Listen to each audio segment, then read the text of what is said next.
1,040 days ago, I set out to document the entire Famicom library. It's been a long and difficult journey. There have been a lot of ups and downs, and I want to thank every one of you that's watching right now. Thank you so much. This was always going to be a tiny channel with very niche content, and I appreciate all of you who have been watching. You brightened my day.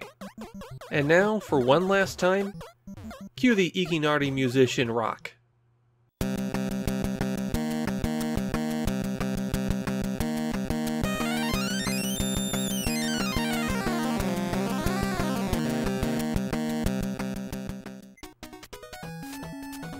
The end of the Famicom is here.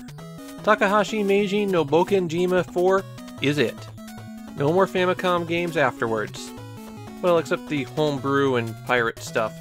But this is the end of the official releases. So how does one become the last Famicom release? Why would you release a big game on the Famicom 10 years and 11 months after the platform's launch? For that, I actually have an answer. On Takahashi Meijin's blog, he mentions that in 1993, there were still Famicom games hanging around on shelves, basically picking up sales from people who couldn't afford any of the new systems. A salesperson at Hudson looked at how many units their old Famicom games were still moving, and said, if we make one more Bouken Jima game, we can still sell 20,000 copies. Takahashi Meijin no Bouken Jima IV was Hudson's lowest selling game. Ever. Of course, in the years since, it's gained quite a cachet both as the final Famicom release and as one of the best action games on the system. And as a result, it is the final member of the 10,000 Yen Club. The club for games where if you wanted to buy a cartridge-only copy, it would cost you over 10,000 yen. And actually, copies go for closer to 20,000 yen these days. But before we get into the game itself, let's rewind a bit and look at Hudson. Before the Famicom, Hudson was a publisher of computer software. They started working closely with Nintendo in the early days of the Famicom, porting the basic computer language to the system, and even developing a game for Nintendo themselves. Nintendo even allowed Hudson to port some of their games back to computers, though for obvious reasons that did not last long.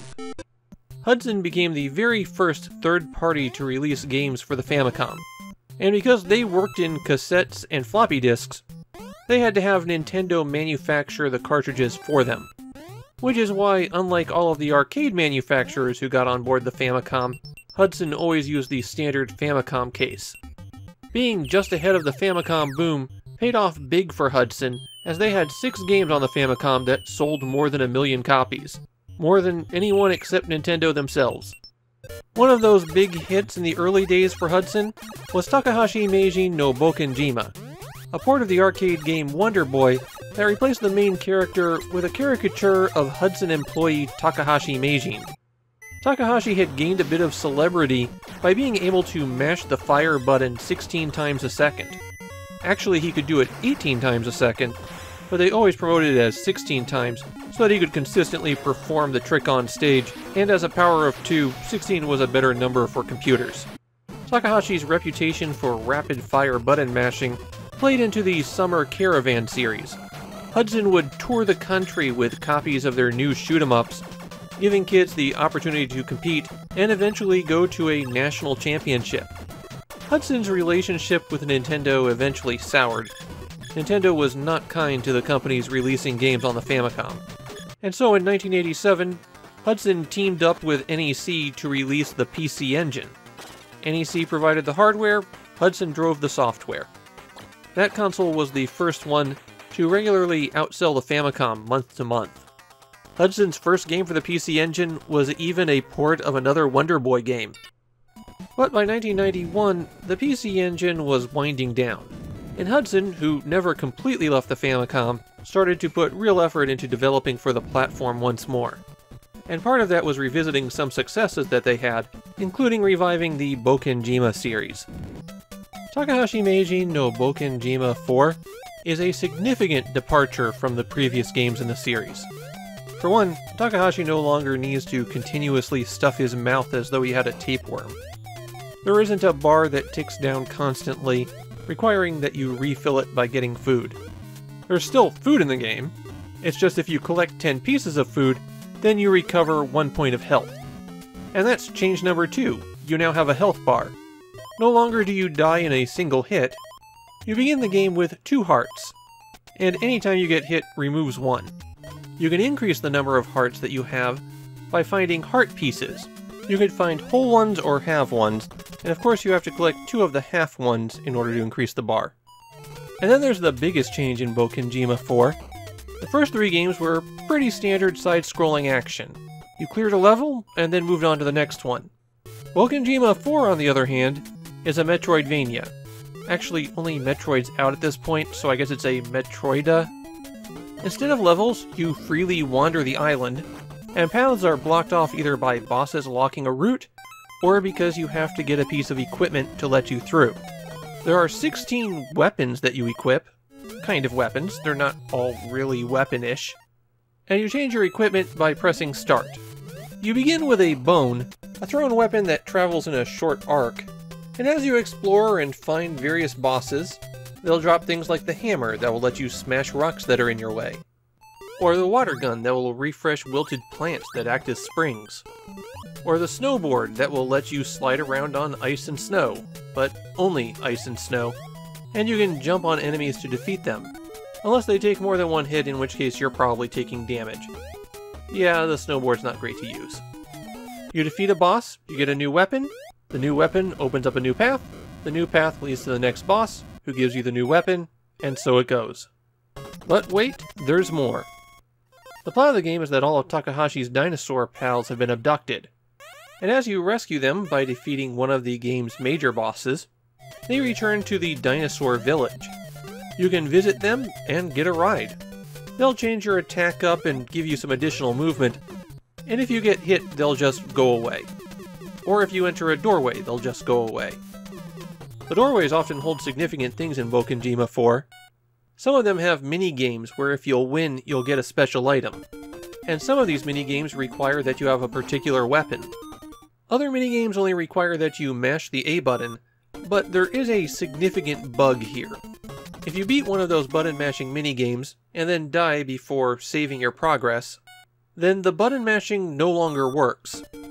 It's annoying in this minigame, but your prize is just a map. You have to beat this minigame to progress, and I was mashing away for more than a minute, bouncing off that penguin, unable to defeat it. I had to reset the game and enter a password to fix this. You get passwords by going to Takahashi's house. Just go in and sleep in your bed, and you'll restore all of your hearts, as well as get the current password. And I can't help but notice that Takahashi and his wife sleep in separate beds. Progress isn't saved unless you come back to the house and sleep. So if you die at a boss, you can lose an awful lot of progress. The bosses are at the ends of very long paths, and it can take you 10 or 15 minutes to get back to one if you die. And it's even worse when you die against one twice. The bosses do tend to be damage sponges. They have basic patterns, although you'll always get hit by them the first time you see them. The problem is that the bosses can take such a pounding that it becomes an endurance match. Enemies are more vulnerable to some weapons than others, but figuring out what the most effective weapon is will take some experimentation. There is one thing that can help you if you die. If you've managed to locate a fairy, then it will revive you at that screen, although if it's against a boss, the boss fight starts over from the beginning. There's a lot of game in Bouken Jima 4, and it'll take you a while to beat this one, especially if you're not using a guide. In Japan, Bouken Jima 4 is recognized as one of the Famicom's masterpieces. A brilliant game that also happens to be the system's swan song. After the failure of Bouken Jima 4, Hudson only made one more game in the series. Takahashi Meijin no Daiboken Jima 2 actually follows in the footsteps of Bouken Jima 4. It's not quite the same, it doesn't have the same style of continuous map, but it has a lot of the same exploration and unlocking deeper portions of the map that you saw here. After that, Hudson and later Konami attempted a few revivals in the 2000s, but nothing stuck. In fact, I'd say don't even look at those ones. You'll be happier that way. I've gone back and forth on Bouken Jima 4 a few times, probably right after I have gotten killed by a boss again. But playing it for this video, it really is a fantastic game. It actually feels like a mid-90s design. Hudson didn't just crank out one more Takahashi Meijin game, they made something really special with this one. And it let the Famicom go out with a bang rather than a whimper. So that's the game. What happened to the Famicom after this? Well, Nintendo kept the AV Famicom in production for years. It continued as a low-cost option for people until 2003.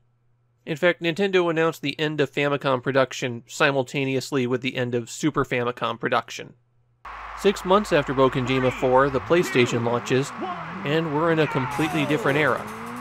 The Famicom started out in a time when arcade games with scrolling screens were a rarity. The Famicom boom from 1985 to 1987 rebuilt the Japanese video game industry from the ground up. And even after the system was no longer top dog, it kept chugging along, delivering great games right up to the very end. When I started Famidaily, I wanted to go through the Famicom's library because it's the system that changed everything. And I'd like to think that I've shown you that.